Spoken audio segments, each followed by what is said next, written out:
Today, I'm going to be replacing the back bumper, and this video is how to take it off.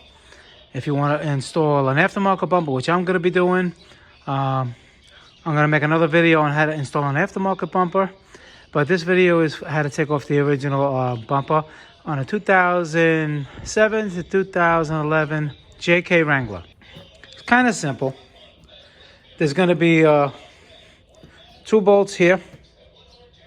1 bolt on a bracket here, and the same thing on the other side. 2 bolts here, and a bolt on a bracket there. I'm going to go into the car and I'm going to show you. Okay, this is the bracket.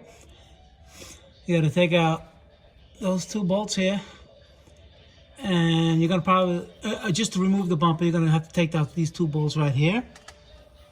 Same thing on the other side, and over here, you're going to have 5/8 bolt here, and 1 right up there. See it up there? And the same thing on the other side. So you got 2, 4, 6, 8 bolts, and we'll go from there. Okay, so basically what you got, it's easier to take the bolts off the frame on the brackets on the sides than it is, because these were kind of spinning. Because they're in plastic, they'll break. So you could just take the whole bracket off from the frame. And basically you have that little bracket right here. 1, 2, 3, 4. 1, 2, and over there 3, 4. I'm sorry. Right here. You have 1 here and 1 that's going to go to the frame. That's 2, and then you got your 2 here. Same thing on the other side.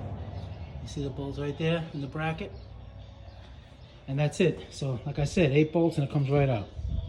All right, guys. Watch my other video. I'm going to install an aftermarket bumper.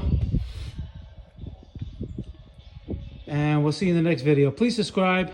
Any questions, just leave them on the comments below, and I'll answer them as soon as I can. All right, guys. See you in the next video. Bye.